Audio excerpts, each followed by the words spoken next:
জয় রাধে, জয় নিতাই চৈতন্য। হেন নিতাই বিনে ভাই, রাধা কৃষ্ণ পাইতে নাই, ধর নিতাই চরণ দুখানি। নিতাইয়ের চরণ সত্য, তাহার সেবক নিত্য, নিতাই পদ সদা করবাস। সে সম্বন্ধ নাহি যার, বৃথা জন্ম গেল তার, সেই পশু বড় দুরাচার। আমার নিতাই দণ্ড দিচ্ছেন। দণ্ড মহোৎসব 2024, 20 জুন, 20 জুন বৃহস্পতিবার। মহাপ্রভু দণ্ড দিয়েছিলেন। কাকে দণ্ড দিয়েছিলেন? কেন দণ্ড দিয়েছিলেন? মহাপ্রভু দণ্ড দিবেন মানা যায়, নিত্যানন্দ দণ্ড দিবেন এটা তো মানা যায় না। কারণ ছেলে যখন কাদা মেখে আসে, সে তার বাবার করে বললে বাবা বিরক্ত হতে পারে, মা বিরক্ত হয় না। মা তাকে পরিষ্কার পরিশুদ্ধ করে বাবার কোলে পৌঁছে দেন। তো এইখানে ভুল করেছেন ছেলে, ভুলে বাবার কোলে উঠতে গেছেন, মায়ের কাছে না এসে, তাই দণ্ডের অধিকারী। তাও মায়ের দণ্ড কেমন? তা পরম প্রেমময়, পরম বাৎসল্যময়, যাতে তার পরম কল্যাণ হয় সেই দণ্ডের দ্বারা, তাতে তার কোনো ক্ষতি হয় না, কোনো আঘাত হয় না, কোনো হানি হয় না। নিত্যানন্দ মহাপ্রভু রঘুনাথ দাস গোস্বামীকে কেন দণ্ড দিয়েছিলেন? হবে না? চুরি করা সম্পত্তি, যদি চুরি করতে যায় সম্পত্তি যে কোনো লোকের, তো সেই চোরকে ধরলে দণ্ড দেবে না, শাস্তি দেবে না? কে চুরি করেছিলেন? কেন চুরি করেছিলেন? কী বা চুরি করেছিলেন? চলুন সেই প্রসঙ্গে আমরা জানি। রঘুনাথ দাস গোস্বামী কি করছেন, যে মহাপ্রভুর সঙ্গে সাক্ষাৎ করার অত্যন্ত, তিনি মহাপ্রভুর সঙ্গে মিলন করবেন, মহাপ্রভুর সঙ্গে থাকবেন, মহাপ্রভুর পার্শ্বদের মতো করে থাকবেন, এটা তার ইচ্ছা। তাই তিনি চলেছেন মহাপ্রভুর পথে, কিন্তু যতবার যায় মহাপ্রভু ফিরিয়ে দেয়। শেষে বলছেন, মর্কট বৈরাগ্য না করো দেখাইয়া। তুমি মর্কটের বৈরাগ্য দেখিও না। মর্কটের বৈরাগ্য কেমন? মর্কটের ঘর নেই, তারপরে কোথাও কোনো, প্রত্যেক পশু ঘর তৈরি করেন, কিন্তু মর্কট ঘর অর্থাৎ বানর ঘর তৈরি করেন না, তার কোনো ঘর নাই। তিনি বৈরাগী, কিন্তু তা বলে তার কাম নেই, বাসনা নেই এমন নয়। দেখানো কাম দেখিয়ে কার লাভ নেই।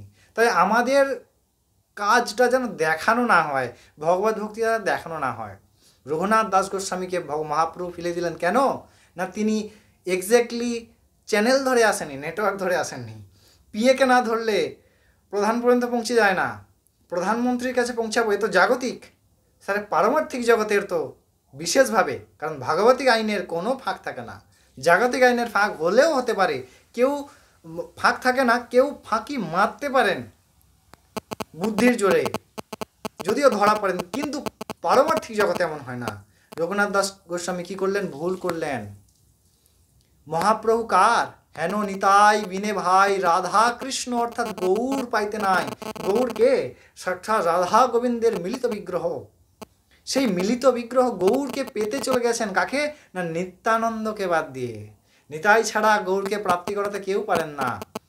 নিতাই ছাড়া রাধাকৃষ্ণের উপাসনায় সিদ্ধি প্রাপ্তি হয় না। তাই নিতাই সর্বশ্রেষ্ঠ, নিতাই ময় জগৎ, নিতাই কৃপা ছাড়া হয় না।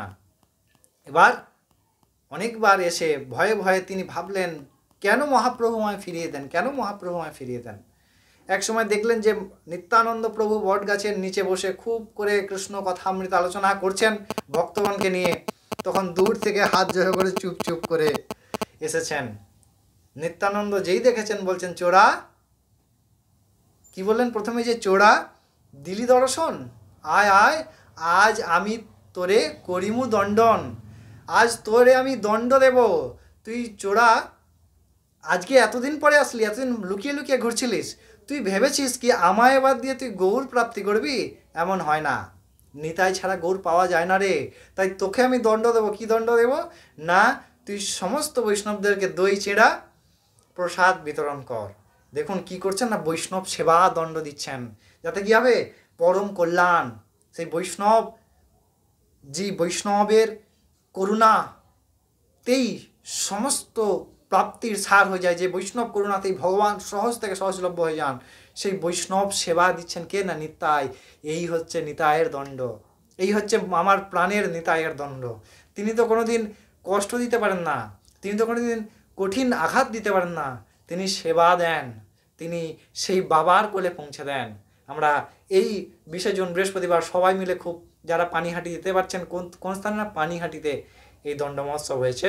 এবং যারা যেতে পারছেন খুব ভাগ্যবান, যারা যেতে পারছেন না বাড়িতেই আপনারা আয়োজন করুন, খুব করে সেবা লাগান নিত্যানন্দের মহাপ্রভুর, এবং যত বৈষ্ণব ভক্তগণ পাবেন সবার মধ্যে প্রসাদ বিতরণ করুন, খুব আনন্দ করুন। ততক্ষণ জয় নিতাই চৈতন্য, জয় রাধে। আবার পরবর্তী কথা নিয়ে ফিরে আসবো। ভালো থাকবেন, সুস্থ থাকবেন। জয় রাধে।